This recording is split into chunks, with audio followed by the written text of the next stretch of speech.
louder. Oh my God, can we have that music turned down?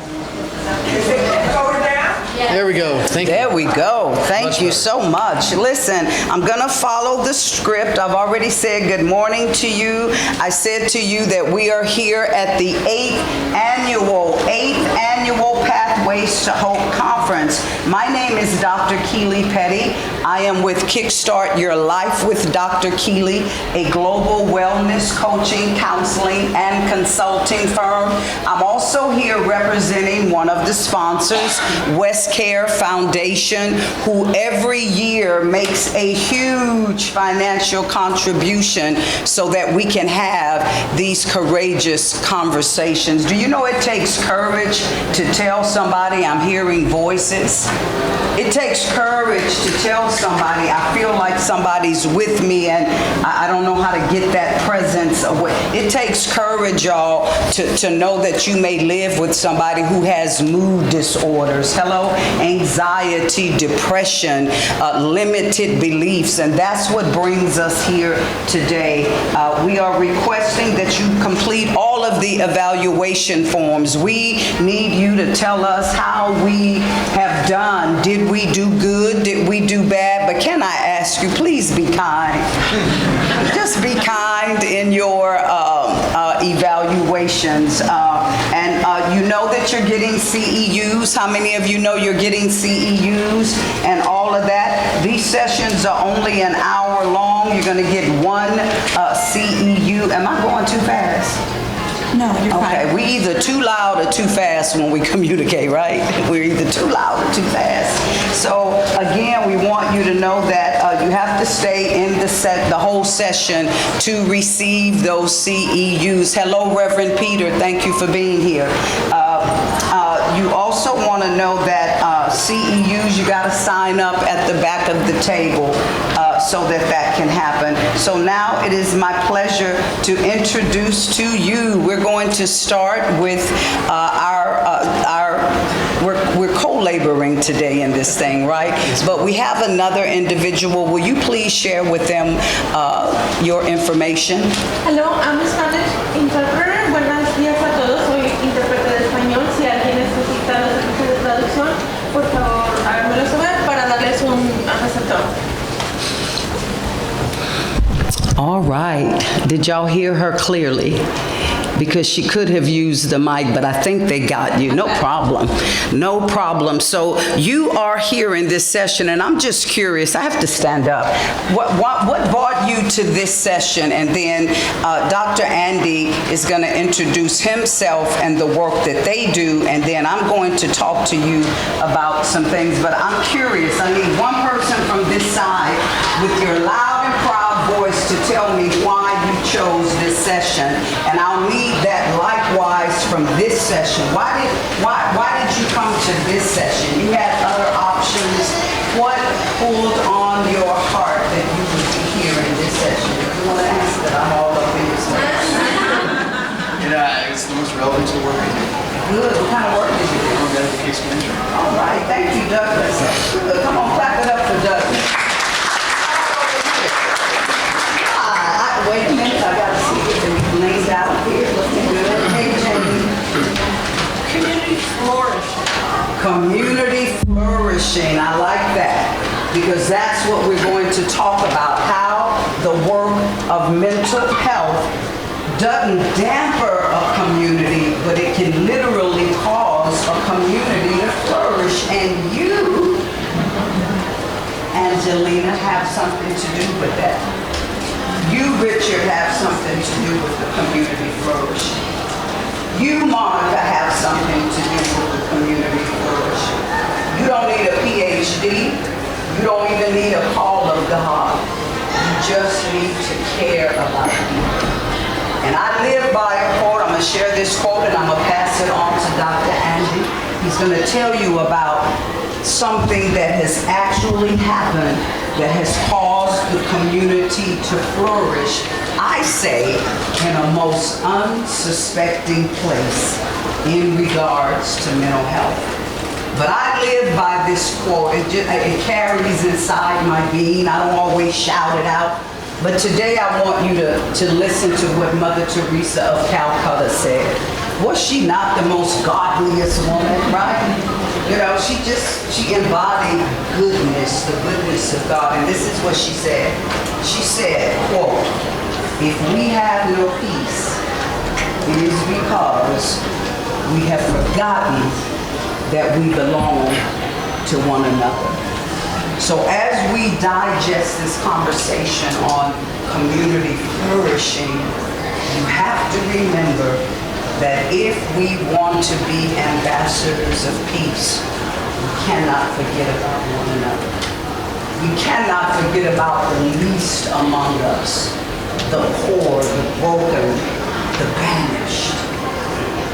If we want peace, we have to consider one another. And if we're going to have success in community flourishing that you're going to learn about today, then we want to be ambassadors of peace. Dr. Andy, talk to the people about community flourishing and what's happening, what you've done. You know what to do. Good morning, everyone. I'm glad that you guys could spend a little bit of time with us this morning. Community flourishing is something that is definitely on our hearts and minds with Rapha.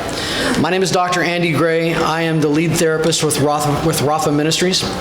Rapha Healthcare Ministries, what we do is we're located in the northeast area of San Antonio, and what we try to do is we try to connect people with resources that they need.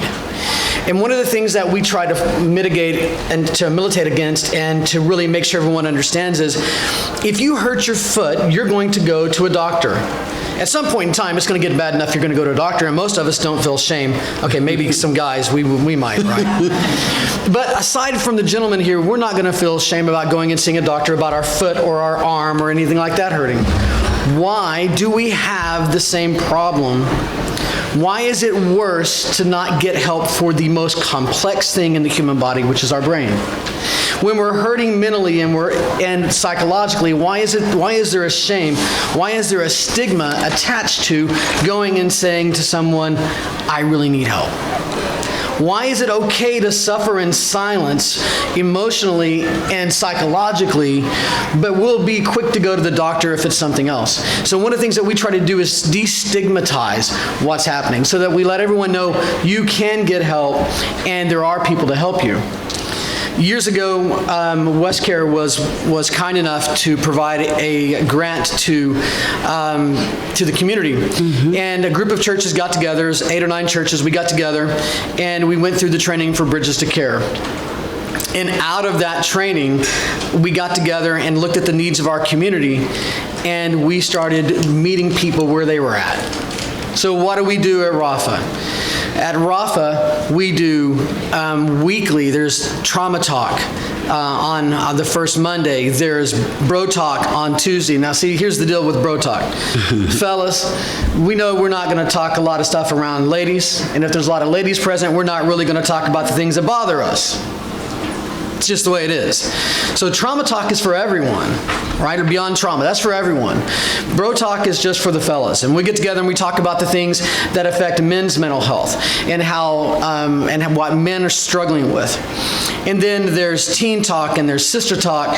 And we have all of these programs that we can get together and we meet with people via Zoom on different weeks of the month. We also do clinics. We also do presentations. We do presentations in terms of, suicide watch. How do you work with people that are feeling suicidal? What are the things should you be looking for? Grief and loss workshops. These are all things that we do to try to meet the needs of our community. And we have people that have donated so that if someone comes to us and calls,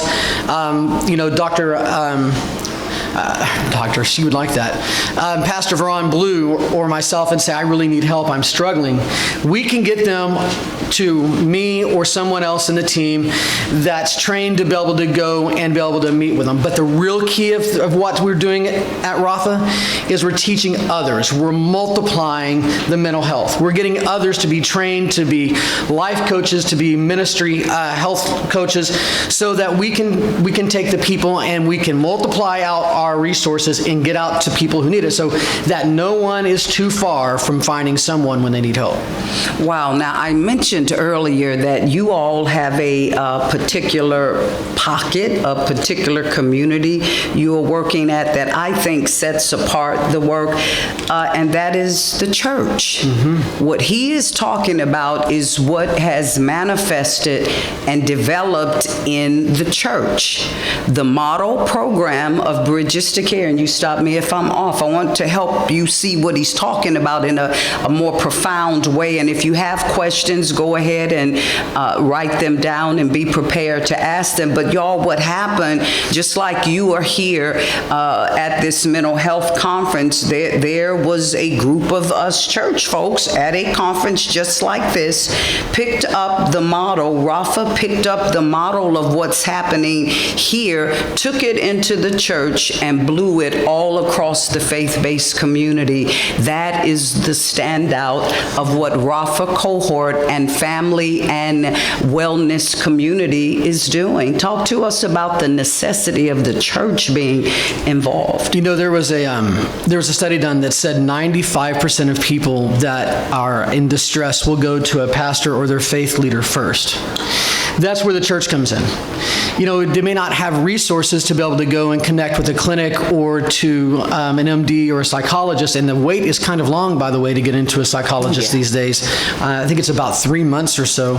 So what they can do is they can come in and they can come to the church. So it's important that the church, that we work as advocates that way, that if they're going to come to us first, then we can, with the training and pushing out training and replicating what we know, we can reach people faster and easier, and then they're going to be more comfortable with us. And so that is, I think, in speaking in terms of professionally, but also as a pastor, that's kind of our role, right? Our role is to protect and to guard and to take care of the sheep, of the people that God has placed within our congregations. So that's what we try to do, and we've been blessed to be able to do it. So I think the church stands in that place where sometimes people look and go, well, I don't know, the church, what do they know about mental health? Well, a lot now, and more coming to you as soon and as quickly as we can get it. Our goal is to make as many people life coaches. Now listen, a life coach is not a therapist, right? A life coach is not a psychologist, but we want to get them equipped to be able to help the people when they need them, and then if need to refer it off to someone else for a higher level of care. There's nothing wrong with that. If 95% of people are going to come to a pastor, then let's equip the pastors in their congregations to help their own.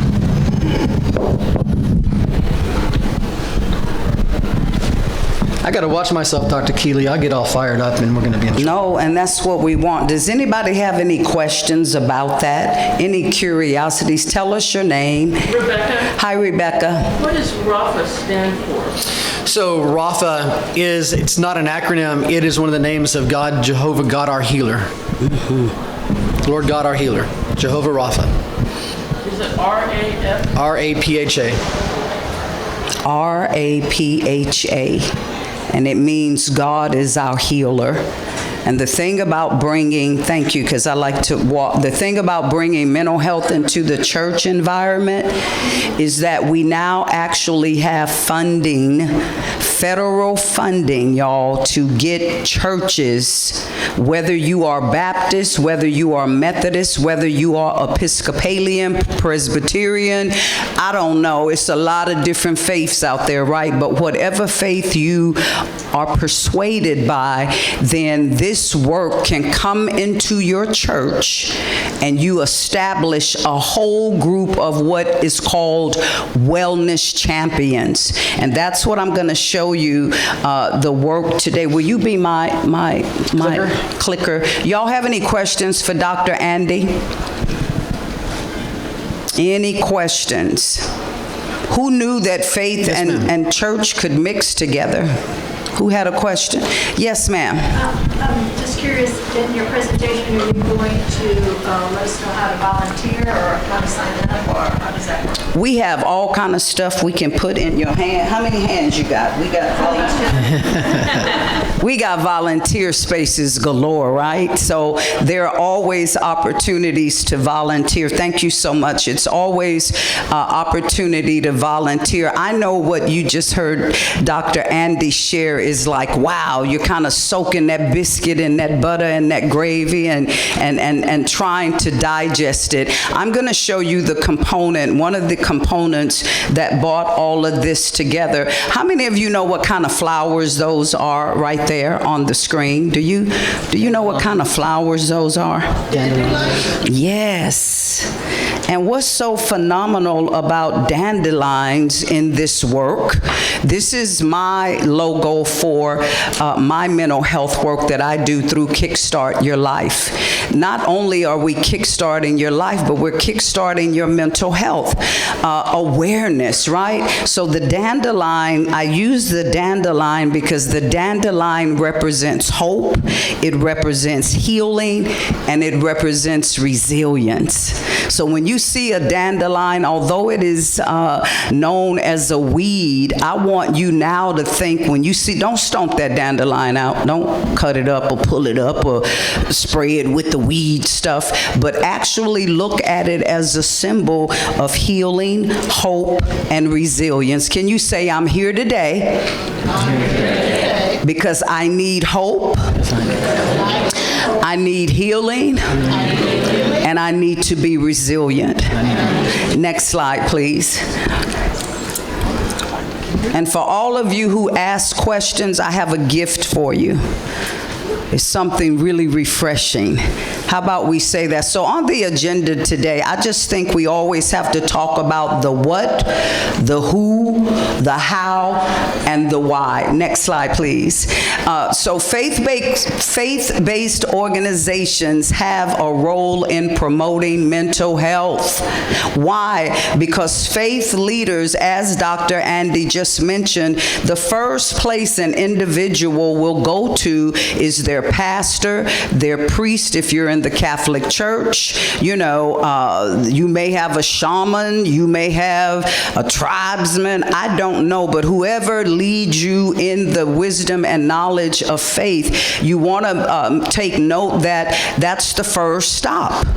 The pastor gets hit with all of this information and may know what to do and may not. So therefore, building the capacity, and that's what we're talking about. That's what Dr. Andy was talking about. Building faith leaders in their congregation is vital. Somebody say vital. Vital to what? In overcoming stigma, silence, shame, and addressing the challenges, and as a result, finding full recovery. Just because a person has had a mental health issue does not mean they are that issue. And that's the judgment and the stigma, right? That many of us don't understand. We've got to break the silence, the stigma, and the shame. How many of you grew up with the mantra like I did? What goes on in this house? Come on, what goes on in this house? Since we're talking about church, right? No, but really, that messed us up. The secrets, the shame, walking around embodying things that I have nobody to talk to about. So the silence, stigma, and shame has to be dealt with if we're going to get people, persons, if you're going to get you to a full recovery. Next slide. So what happens as we get these faith-based organizations involved? Wow, I would ask you to take a picture of this because I want you to see what the American Association, can you help me show this? I want you to see what the American Association, right, has to say. Take a picture of it. American Psychiatric Association. We just heard from Dr. Rawl in our main session. He's the head of this organization, and I think this video will help you to see and understand how important it is to get the church involved in this conversation. The church is one of the systems that's set up in our society. So you've got culture, you got schools, you've got churches, you've got hospitals, and each one of these entities should have a basic understanding of mild, moderate, and severe forms of mental illness so that they can help and provide recovery. If it's not going to show, we're not going to waste time, right? Time is of the essence. Time is all we got. We don't get our time back, right? Oh, I know Maxine Waters said we're going to reclaim some time, but sometimes you can't reclaim time. So just go back to it, and I think you all took a picture of it. I want you to go and take a look at that. Sometimes we don't have time to do everything. Just go back to that page, and we're just going to move on through the PowerPoint. Are there any questions at this point? Why our technicians try to figure this thing out? Any questions? Take a picture of that. Yes, ma'am. Yes, do you actually have licensed professionals or I know you said it's funded. Yes, these are licensed professional people who serve through the Rapha cohort. These are not people that are wannabes or novices. These are people who are subject matter experts, who have certifications, who are qualified, right? The worst thing you want to do, and you see that brings up something. People think if you come to the church, you're going to get jilted in assistance, and that's not the case. So the what is, the project is called Bridges to Care. Everybody say Bridges to Care. Bridges to Care. Say, I am a bridge to care. So what it does, it provides mental health training for faith-based leaders. Faith-based leaders are your janitors in the church, or your ushers, or your deacons, or your elders, or your Sunday school teachers. Anybody that is serving and not just sitting. How many of you know people go to church and sit and they don't serve? We're talking about people who are actually in the church moving, and the zip code focus is 78203, 78202, 78218, which happens to be the federally designated Promise and Choice neighborhoods that President Obama in office initiated. So if you've gone down Walter Street, you've seen where that whole community was torn down and rebuilt. We've got bibliotech over there and all of that. So it was done strategically to select a certain part of the city to focus on African American faith leaders. Why us, you might say? Because we are always at the low end of the totem pole in health disparities. We are always, as black people, and I don't know how we keep going, but we are always at the lowest totem pole when it comes to care and servicing in this place of mental health. So we want to recognize the symptoms, the mild, moderate, and severe symptoms. And I love Romans. God understands the cries of our heart, even when what? Even when it's too deep for words. Anybody been in that kind of pain? Oh, come on, tell the truth. You just been bent over. You can't even say nothing. Right? You just go, What was that? Oh, no, I'm teasing. Thought that was something else. But y'all know what I'm talking about, that kind of pain. And wouldn't it be wonderful when we come into the church, we don't just get preached at and hellfire and brimstone, but we actually get to feel that compassionate part of Christ. The Bible says he was always moved by what? Not a thong. He was moved by compassion. And to help somebody, you're going to need to pull up your adjust your compassion thermometer. Next slide, please. Questions, write them down. We'll get to them. So who is the who? Look at your neighbor and say, you the who. Look at him and say, you the who. Come on, put a little fun on it. Shake your head. Say, you the who.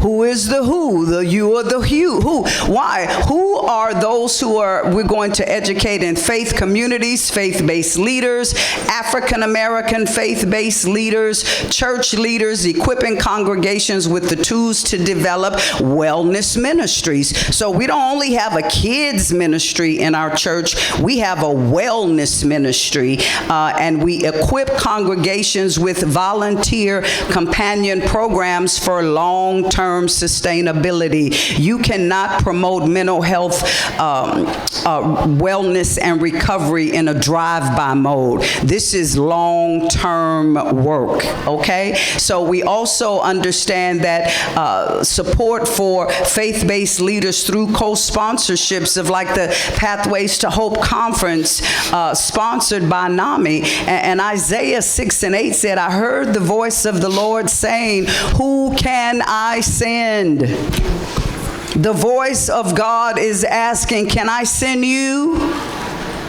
Can I send you? Can I send you?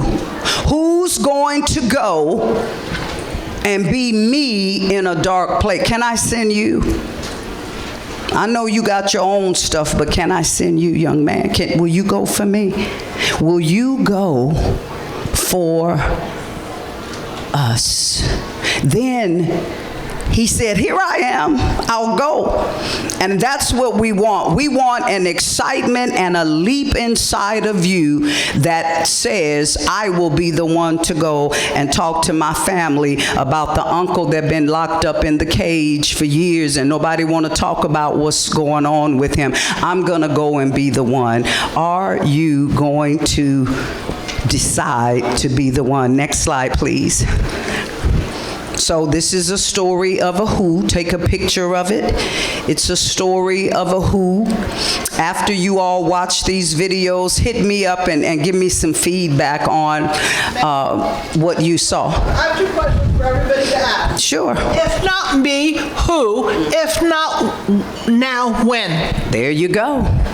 See, she just got, her stew and her pot just got stirred. And that's what we want. We're handling the pot with the stew in it. And you are a who. Who will go for those who are suffering from mental health infirmities? And most of the time, y'all know why we don't really want to help. I've been guilty of this too, because I'm like, I ain't got all day. They need to take the red or the blue pill and go on somewhere, right? We don't have time for people. Next slide, please. Hope you got a picture of that. Next slide is, okay, so how the how? Look at your neighbor and say, how the how? Not how the heck, but how the how. How is this going to happen? It's going to happen because we're going to continue every quarter to go after 50 congregations. We want 100 trained faith-based leaders per year. We want to increase the knowledge of mental health services. We want to use formal and informal social supports to answer the question that was asked. Are these people trained? Are they certified? Are they professionals? Yes, they are. We want to increase the number of people seeking counseling from mental health problems. So you have what your Center for Healthcare Services for grown folk. Then you have Clarity Child Guidance for those who have kids, y'all. And most of these service providers will do this for free. And you have not because you ask not, because you don't know that these opportunities exist for healing. So then we increase collaborations. We increase the knowledge of signs and symptoms with some understanding, right? You don't want to say, oh, that's depression, when really it may be psychosis, but you won't know the difference until you go through the mental health training, right? We want to increase the number of, we say we want to increase the number of referrals to treatment, but really, I want to reduce that. So we also want to have a reduction in stigma associated with mental health. Here's another scripture. Y'all gonna like this one. Y'all gonna gonna like this one. Romans 10:14 says, beautiful are the feet of them who bring good news. Do you not think that when you began in your communities of faith to talk about mental health, that it's not good news? It's good news. Your toe polish might be chipped, cracked, right, ladies? But when I come, I'm coming with good news. I am the who, and I have the what, and I also have the how. Next slide. Here's how we do it, Here's how we do it. Take a picture of that. Time won't allow us. This is normally a 2-hour session that I do. Great seeing you. Good to see you. This is how you do it, right? I should have had the song playing. Question. Yes. Use your big girl voice. They want to hear. I will let you know it's a reason why they focus in pastor service for the Afro-American community.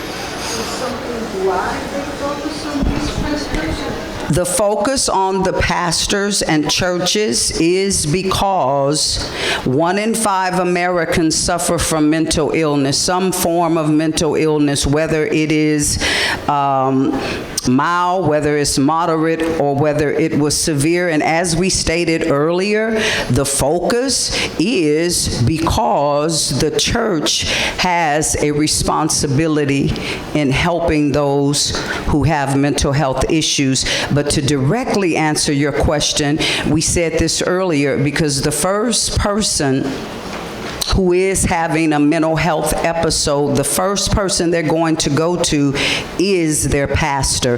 That is why that is the focus. Next slide, please. Dr. Keely. Yes, sir. I'm going to add something to that. When we talk about how many people that are suffering from mental illness within the United States, we know it's about 1 in 5, about 20%, but that's diagnosed. That's not the people that have gone, that can't go or don't have the availability to get the services to find out what's going on. So we need to keep in mind that while this number is what we use, this number is not going to be entirely accurate because those are diagnosed things. If we keep the same accountability that the CDC does whenever they give results for their statistics, probably ought to double that. So I want you to think about that. You know, 1 in 5 of us in here, it may be twice that, so 40%. So 2 in 5 of us in here have a diagnosed or have a mental illness, whether it's diagnosed or undiagnosed. That just speaks to the impact of why it is so important for us to be able to reproduce, right, what is going on and what people need and bring it out into the community. Yeah. Y'all understand that? Next slide, please. Now, you have another question? Okay.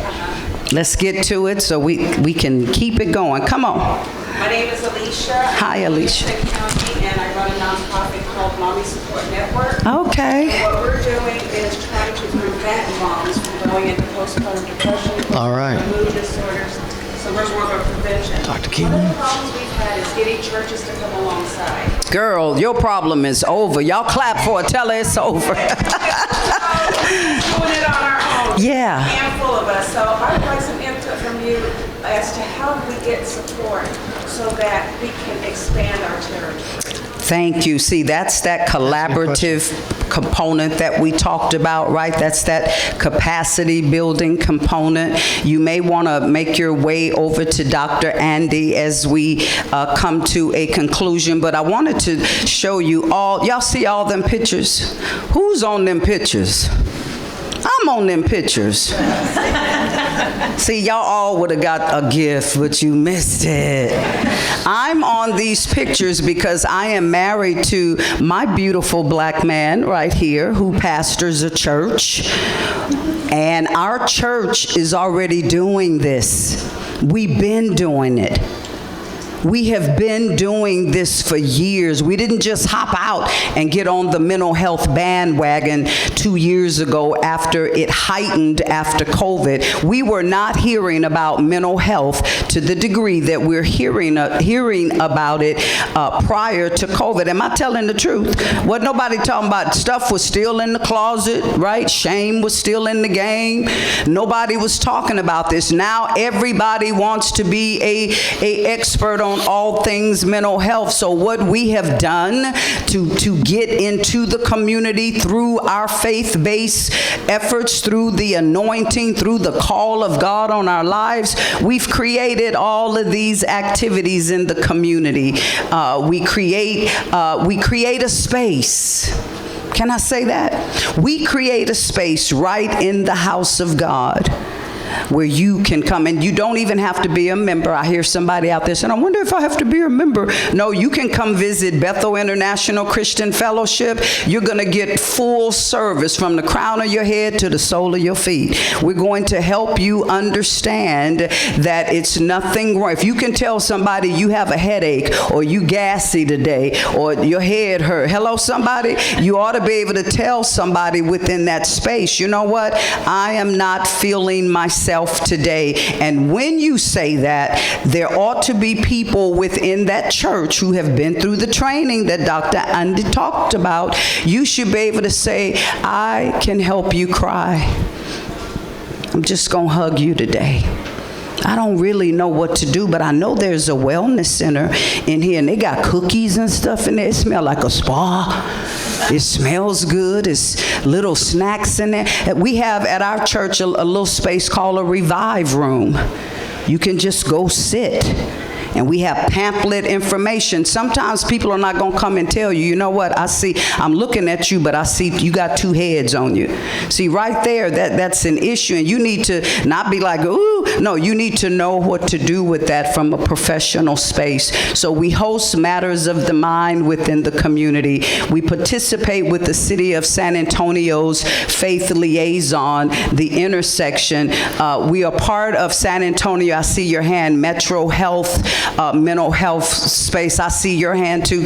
Don't forget, if I make you hold it up too long, it might not stay, right? But I just want you to see that we do crisis prevention, intervention, verbal de-escalation training. I love that training because people think, I don't need no verbal escalation training. And I'm like, yes, you do. If you've ever argued with your kids, have you ever had an argument with your kids? Have you ever had an argument with your spouse? What happens if somebody in the church begins to verbally manifest, and it's not a healthy verbal manifestation? What do you do?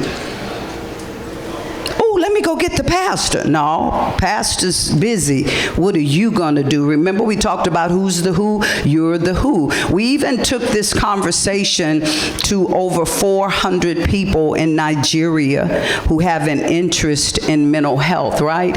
We participated in the Psych Conference. Every year, the Psych Conference talks about medicines. They go way deeper. So I just wanted you to see that there is traction in the faith-based community. There is traction in the faith-based community. There is traction in the faith-based community, and I don't want you to forget that the church can help you and yours if there is a mental health issue going on. Don't forget that the church is like that dandelion. It provides healing, it provides hope, and it teaches us how to be resilient in the ugliest of times. I don't like that scripture that say the more that they are afflicted, the more that they are multiplied. I don't want no more afflictions. Anybody with me? I've had enough. But I can take those afflictions when I gain knowledge and insight, because we know the Bible tells us people perish for the lack of knowledge. And you cannot live and say, well, I didn't know. No, you can still get locked up in prison for not knowing. Hello. So you want to be in the know. You want to be a nosy Rosie. You want to be a chatterbox. Start chopping it up and chattering about what you have understood about mild, moderate, and severe forms of mental illness. Questions? I saw a hand over here. Yes, ma'am. Talk loud and proud. What's your name? Okay, my name is Lori. This is actually a twofold question. So I come from Vanderbilt County, and we aren't even but about 20, 30 minutes outside of San Antonio, and we are like epic. Nobody comes out to us, nobody cares, and it's an honest to God truth. My parents bought out there in 1984, and I have seen the community go downhill to the point where we have so many mental children and adults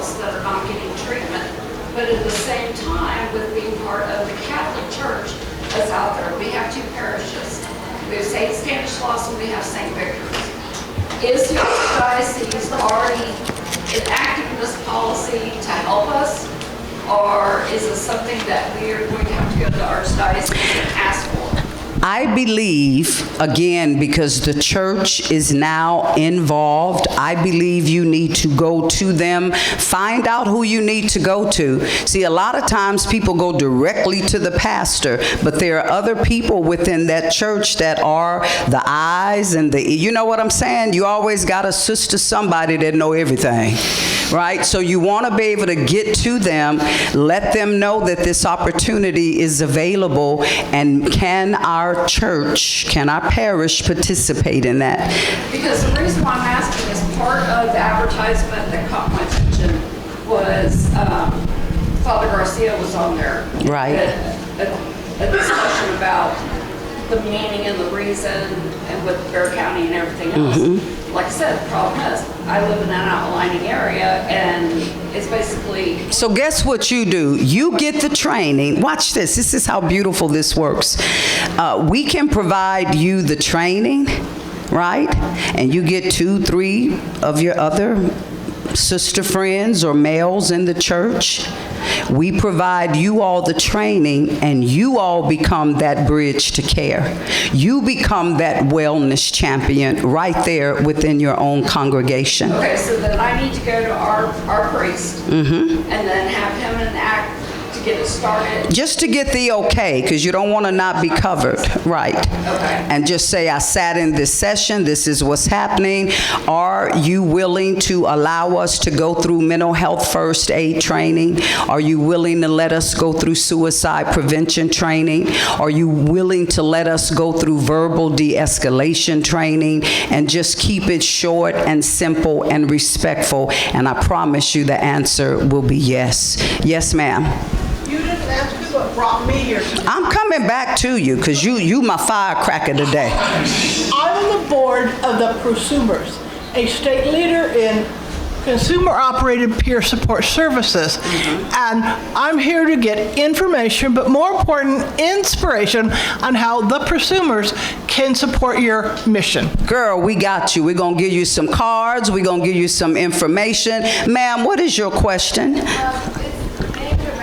Hi, Rebecca. Talk loud, girl. Talk like you're mad at somebody. It's my first time here, so I don't know if you guys have a table where people get more information. Yes, ma'am. Downstairs, a ton of resource information, and I bought some flyers that I hope you will be able to pick up and take with you as you leave. Next slide.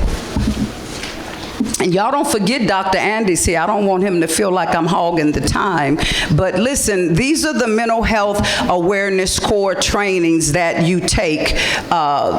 This would be a good picture for you to take with your phone so you can go back and let your priest at the parish know what are the core trainings. Again, core trainings include companionship training, suicide prevention, becoming a trauma-informed organization. Our church right now is already on the path to becoming a trauma-informed church through the Ecumenical Center. Keep your hands up. I'm coming to you. I see you. And then building and supporting a behavioral health program. Mental health is behavioral health. And then non-crisis intervention, which is that verbal de-escalation. When we talk about companioning, we're talking about teaching you how to listen, because some of y'all talk too much when people are in pain. Some of y'all be like, oh, I already went through that. You'll get, no, sometimes you need to learn how to listen. You need to be hospitable. You need to be neighboring. You need to expand your circle of care. I don't get everything from one person. This is why when you are diagnosed, you should go and get a second and possibly a third opinion. Suicide prevention. How many of you have ever thought about suicide? I want everybody to close your eyes because people be shamed and embarrassed. But how many of you have ever at any point in your life considered suicide? I did. You thought about it. How many of you said, I wish you was dead? We ought to have all hands up on that one. But part of being human gives us that ugly opportunity where we take our own lives in our hands because we don't know what else to do. We teach you how to look at somebody and know the warning signs, right? We teach you how to create a strategic plan within your organization. Every mental health ministry within an organization is not going to look the same. The foundation, which is the core trainings, will be the same, but how you develop your mental health ministry will look different in each church. Next slide, please. The why of it all. Take a picture of this. Take a picture of it and go look at it later. Email me at keely.petty@yahoo.com and say, Dr. Keely, I watched that video and OMG, or whatever your response is from that, right? You know, it was good, it was eye-opening, it was new information, I already knew that, but thank you for sharing. Just give me some feedback, the why of it all. And the why of it all goes back to the C word, compassion. Compassion. My Bible tells me his compassion fails not. My compassion might fail because I might get tired. So even as a wellness champion, setting this up in your church or your faith space, you want to be able to say, I can help so far, but now I need to pass the baton. And that's why you need to connect, because you want to be able to pass the baton. You want the information, but you want to be able to pass the baton. Next slide, please. Question, young man. My name is Nathan Hansen. I work for the Barrett County Family Justice Center. This is for Dr. Andy. Dr. Andy, how do we refer clients? Can we refer clients to you guys? How does that work? That is a great question. They want to join So if I'm understanding the question, what I hear you say is that you want to know how to refer people to us, or how to join in what we do. Yes. So I can give you, come see me afterwards, I'll give you my information, and that way you can contact me or Pastor Veron Blue, and then we can get that information to you. One of the things that we're trying to do, and to what you're asking, is this is what we want. We want to be able to broaden the scope of what's going on in our neighborhood, you know, to take one, to reach one, and move out. So being able to refer to us to be able to do coaching and be able to help and see some of those people that need it would be right up our alley. I would love to talk with you about it. But it's one of the things when we do suicide watch, for example, we say one is too many, right? So definitely we want to help. Love it. Thank you. Yeah, so yes, ma'am. And then you, ma'am. I see you, but she was first. Go ahead. What's your name? Stand up loud and proud. My name is Keely. My question was, what is the federal funding of school? The federal funding, I think I was going so fast, I forgot about that, but the Substance Abuse Mental Health Services Administration, known as SAMHSA, created a funding opportunity called Mental Health Awareness Training. This money comes from what Biden has set aside, $2.1 billion in federal funding. This was part of the ARPA program. The funding came down the pipeline. San Antonio was awarded through Westcare, Texas, who I am a national lead trainer on. I train nationally, locally, nationally. They got the grant. Westcare, Texas got the grant from SAMHSA, and the grant is called Mental Health Awareness Training for faith-based communities, particularly communities of color. Y'all don't be mad about that. All of y'all got some color in you, right? So you can come on board and learn this training. I want to move quickly to some book suggestions. If there are any other questions, don't hesitate to raise your hand. But some of these books, take a picture of this, right? Oh, you got it. Look at you. You get a car and you get a. Yes, The Body Keeps the Score. That's a good book. The Body Keeps the Score. Yeah, Vanderkolk.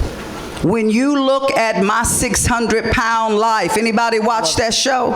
Or you say, I can't take it, I can't watch it. No, you need to watch it because it shows you all of this mental health stuff, and it's a great picture of how the body keeps the score. If you ever watch the show Hoarders, that's keeping score with the fact that it's something traumatic going on in that individual's life. So the body keeps the score. One of the best books you're going to read about that. And then The Song of the Cell. I love the study of epigenetics because epigenetics says to us that if I had a mother or a father that had a mental health issue or an alcohol issue, I can literally change the DNA structure of my cell that would make me prone to that. I can change that. Isn't that awesome? That's what epigenetics is about. We also understand that it's a new exploration of the human. I cannot say that name, so y'all take a picture, right? When I can't say a person's name, I say sir or ma'am, because some of these names are quite unusual, right? So you want to get that book. And then what happened to you? We talked about compassion. You got to stop telling people something's wrong with you. What's wrong with you? Anybody have that said to them? Every hand ought to be up. Because somebody said, what's wrong with you? Yeah. Doesn't matter the reason it's been said to you, but to be more empathetic, you want to find out what happened to you. And this book by Dr. Bruce Perry and Oprah Winfrey talks about conversations on trauma, resilience, and healing. You are not going to heal or come out of trauma without knowledge. Now, we know God can do stuff supernaturally, but because we are first natural, then spiritual, his first preference is to deal with us naturally so that we can become those spiritual giants. One of my favorite books of all time. I was dumb as a rock in math in school, right? But this book talks to us about emotional equations. Chip Conley is a phenomenal author, and he'll take something like this, if you're taking notes. Depression minus joy equals what? He'll say something like, anger plus jealousy equals what? Who? You must have read the book. See, this girl, she with me today. Right. But again, you are speaking so well because it opens up that kind of thing, right? It opens up that kind of understanding, and it makes you understand your emotional temperament, why you are the way you are, and it uses mathematical equations. I love the title is what grabbed me, Emotional Equations. When I saw that in the airport, I'm like, I got to get this book because it grabbed me. What is he talking about, emotional equations? You make them every day. Dr. Keely, I want to add a couple of. Go ahead. There's a couple of them from a ministry standpoint. One of them is by Dr. Tim Clinton, and it's The Struggle is Real. And the other one is Mental Health Ministry, and it's by Dr. Gerald Pingleton. Let me make sure here I got this. So there are all kinds of books. Liberty University and Light University, rather, you can go there and start your own mental health training, literally for free. Am I right, Dr. Ann? No. Sometimes you pay a fee for something, but they offer classes. There's so much information. What Rapha is doing, you're not paying to be trained through the Rapha cohort. You are not charged for that, but you leave with the wealth of information. Did you find that book? It was Pingleton. Pingleton. Yeah, it was by the Ministry of Health, and it was by Pingleton. Okay. Dr. Jared Pingleton. got a couple of PhDs. Wow. So take note of that. I want you all to be my special guests this month. Every first and third Tuesday. Can you make that smaller because it's not showing the information? But every first and third Tuesday, here's another source of information. 1 hour.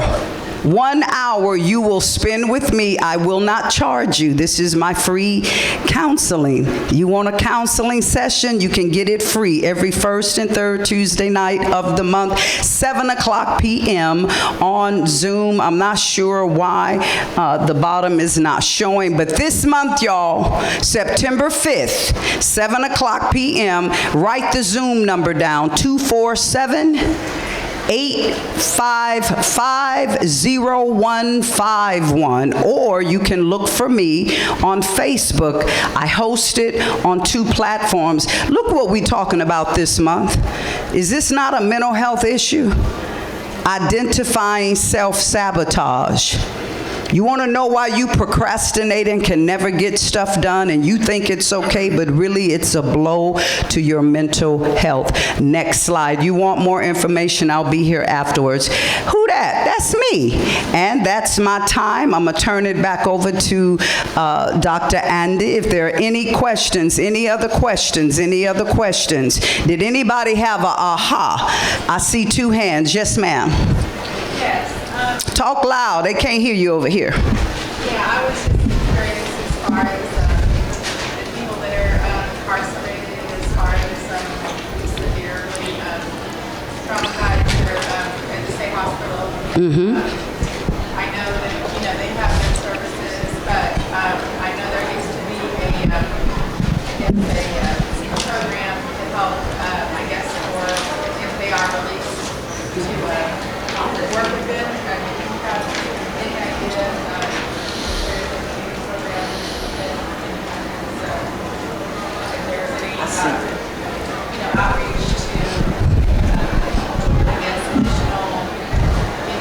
I do want to say this, and I understand what you're asking. In most penal systems, there are already mental health programs provided to the inmates.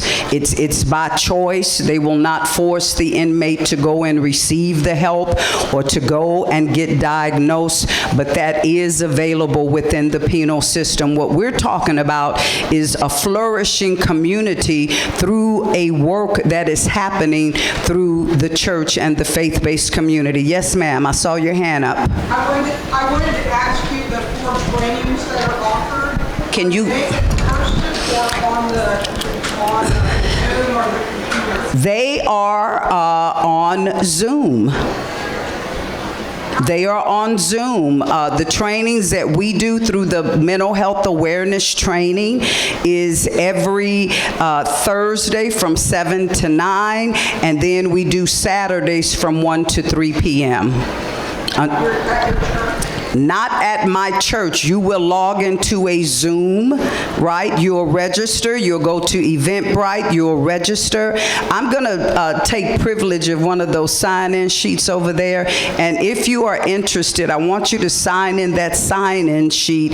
I'll get access to that and we'll make contact with you. But remember, the Mental Health First, it's a skill-based training course that teaches you about mental health and some aspects of substance abuse. Are there any other questions? Any ahas? Yes, sir. Come on up. Dr. Keely, wanted to acknowledge you being a trailblazer in this work. Oh, thank you. We came on board just recently out here in North Bay Christian Center, run the Southwest part of San Antonio. So we started a mental wellness program for just care. So we're just getting started. And of course, the east side and the cohorts. I wanted to ask a question about the cohorts and how the value of community flourishing because of the connections with other ministries.